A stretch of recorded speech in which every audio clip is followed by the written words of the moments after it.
Assalamualaikum warahmatullahi wabarakatuh. Selamat pagi adik-adik semuanya. Untuk pembelajaran kali ini kita akan belajar mengenai materi kelas 9, yaitu tentang Wali Songo dan metode dakwah di Nusantara. Apakah kalian sudah mengenal siapa itu Wali Songo dan bagaimana cara dakwah di Nusantara? Nah, kalau belum, silahkan menyimak penjelasan dari Bapak. Akan tetapi sebelum kita melanjutkan ke pembelajaran, mari kita buka dulu pembelajaran pada pagi hari ini dengan bersama Bismillahirrahmanirrahim. Nah, adik-adik semuanya, Islam berkembang di Indonesia disebarkan oleh berbagai kelompok, mulai dari pedagang, mubalik, sufi, dan para wali. Para wali menyebarkan Islam di Nusantara, khususnya di Pulau Jawa. Di antaranya adalah Wali Songo atau 9 wali. Sebetulnya di Indonesia sendiri atau di Nusantara itu banyak sekali wali-wali selain Wali Songo. Tapi yang lebih terkenal atau yang bahkan paling terkenal itu adalah Wali Songo atau 9 wali. Kenapa disebut Wali Songo atau 9 wali? Karena mereka berjumlah 9 orang. Nah, siapa sajakah tokoh-tokoh Wali Songo ini? Silahkan melihat penjelasan dari Bapak berikut ini. Nah, berikut adalah gambar dari Wali Songo. Yang pertama itu adalah Sunan Gresik atau Maulana Malik Ibrahim, sebagai dari Syekh Maghribi yang diduga berasal dari Persia dan berkedudukan di Gresik. Oleh karena itu disebut dengan Sunan Gresik. Yang kedua ada Sunan Ampel atau Raden Rahmat yang berkedudukan di Ampel, Surabaya. Yang ketiga ada Sunan Bonang atau Raden Maulana Magdum Ibrahim, merupakan putra dari putra dari Raden Rahmat atau Sunan Ampel. Nah, ia bertempat tinggal di Bonang atau dekat Tuban. Yang keempat itu ada Sunan Giri atau disebut Prabu Satmato atau Sultan Abdul Fakih yang semula bernama Raden Paku, berkedudukan di Bukit Giri dekat Gresik. Kenapa disebut Sunan Giri? Karena dia itu tinggalnya di gunung. Jadi Giri itu berasal dari kata gunung. Yang kelima ada Sunan Derajat.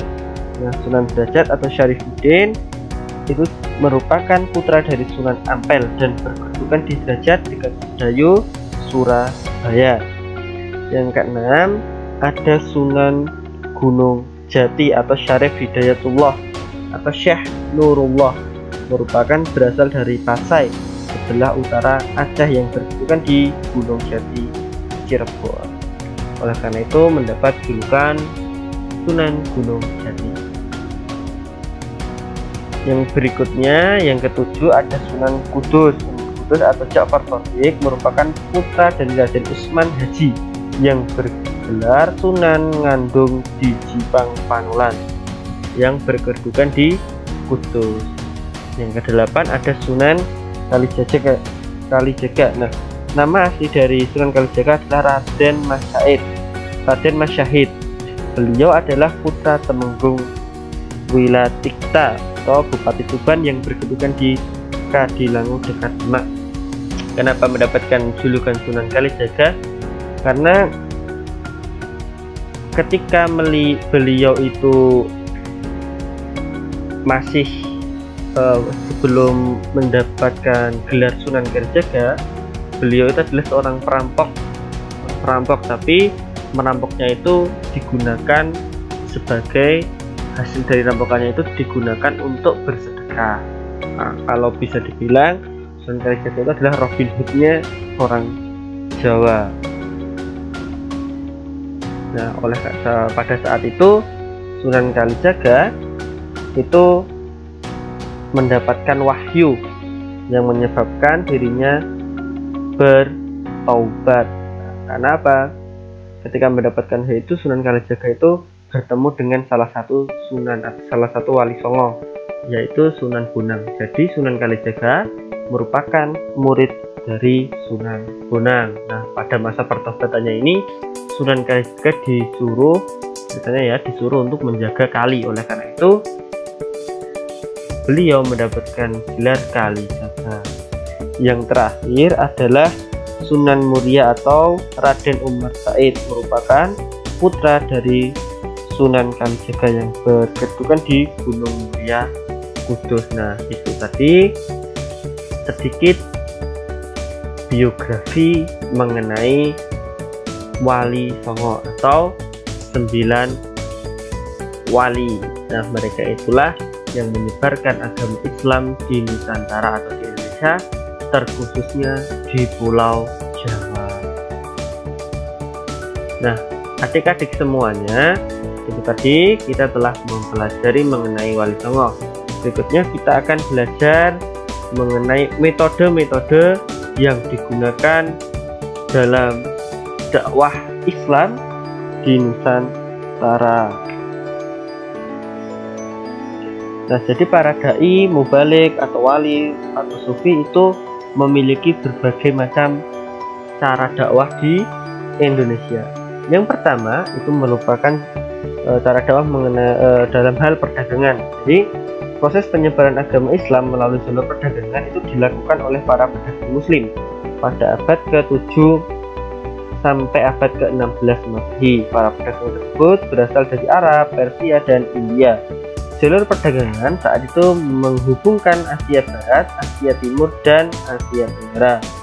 Para pedagang Muslim menggunakan kesempatan itu untuk berdakwah menyebarkan agama Islam. Nah, mereka memiliki akhlak yang mulia, santun, dan dapat dipercaya serta jujur. Hal inilah yang menjadi daya tarik sehingga banyak penduduk Nusantara secara sukarela masuk agama Islam. Banyak pedagang Muslim yang singgah dan bertempat tinggal di Indonesia. Sebagian ada yang tinggal sementara, ada pula yang menetap di Indonesia. Lambat laun, tempat tinggal mereka berkembang menjadi perkampungan Muslim. Jadi memang pada mulanya Nusantara itu umumnya masyarakatnya menganut paham animisme, dinamisme, atau bahkan Hindu-Buddha sudah masuk terlebih dahulu. Yang kedua, melalui jalur perkawinan. Sebagian pedagang Islam tersebut ada yang menikah dengan wanita pribumi, terutama putri bangsawan atau putri raja. Dari pernikahan itulah mereka mendapat keturunan. Disebabkan pernikahan itulah banyak keluarga bangsawan atau raja masuk ke agama Islam, sehingga para pedagang tersebut menetap dan membentuk perkampungan Muslim yang disebut pekojan atau perkampungan pekojan banyak dijumpai di beberapa kota di Indonesia hingga saat ini. Yang ketiga, melalui jalur pendidikan. Para mubalik mendirikan lembaga pendidikan Islam di beberapa wilayah Nusantara. Lembaga pendidikan Islam ini berdiri sejak pertama kali Islam masuk di Indonesia.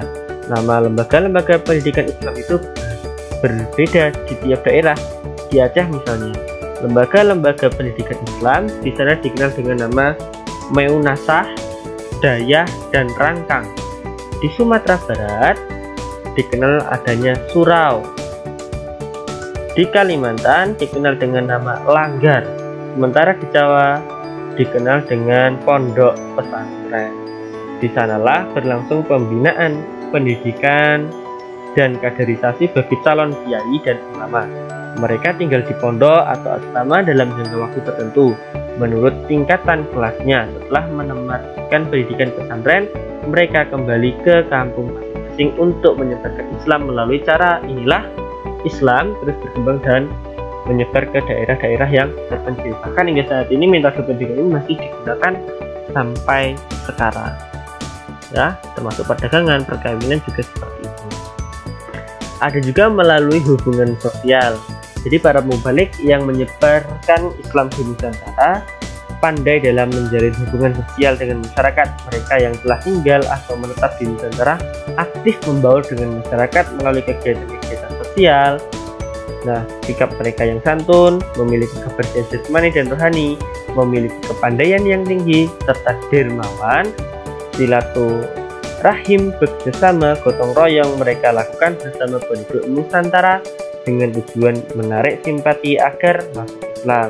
Pada kesempatan tertentu, mereka menyampaikan ajaran Islam dengan cara bijaksana, tidak memaksa dan merendahkan. Islam mengajarkan persamaan hak dan derajat bagi semua manusia, karena kemuliaan manusia tidak ditentukan oleh kastanya, melainkan karena ketakwaannya kepada Allah Subhanahu wa Ta'ala. Yang terakhir, Islam itu tersebar di Indonesia dengan metode kesenian. Salah satu yang mencanangkan metode kesenian itu adalah Sunan Kalijaga. Bagaimana Sunan Kalijaga itu menggunakan metode pewayangan. Jadi sebelum Islam datang, kesenian dan kebudayaan Hindu-Buddha telah mengakar kuat di tengah-tengah masyarakat. Nah, kesenian tersebut tidak dihilangkan, tetapi itu digunakan sebagai sarana dakwah. Jadi cerita wayang itu yang semula berasal dari Hindu atau Buddha, saat itu dimasukkan ke dalam Islam. Ceritanya diubah menjadi cerita yang Islami seperti itu. Nah, cabang-cabang seni yang dikembangkan para penyebar Islam diantaranya adalah seni bangunan, seni pahat dan seni ukir, seni tari, seni musik dan seni sastra. Seni bangunan misalkan itu ada masjid, mimbar dan ukirannya masih menunjukkan motif-motif seperti yang terdapat pada candi-candi Hindu atau Buddha. Motif tersebut dapat dilihat pada Masjid Agung Demak, Masjid Agung Kesepuan di Cirebon, Masjid Agung Banten, dan Masjid Baitur Rahman di Aceh. Demikian pula dengan pertunjukan wayang kulit. Mereka tidak pernah meminta upah untuk menggelar pertunjukan. Penonton atau pengunjung gratis menyaksikan pertunjukan tersebut. Penonton hanya diminta agar mengikutinya mengucapkan 2 kalimat syahadat atau disebut dengan syahadatain. Hal ini berarti para penonton telah masuk Islam. Bagian besar cerita wayang kulit dikutip dari cerita Mahabharata dan Ramayana, namun sedikit demi sedikit dimasukkan nilai-nilai ajaran Islam. Nah, itu tadi merupakan cerita Wali Songo, sedikit biografi Wali Songo dan metode-metode dakwah yang disampaikan oleh para mubalik. Nah, itu adik-adik yang dapat saya sampaikan. Kurang lebihnya saya mohon maaf. Wassalamualaikum warahmatullahi wabarakatuh.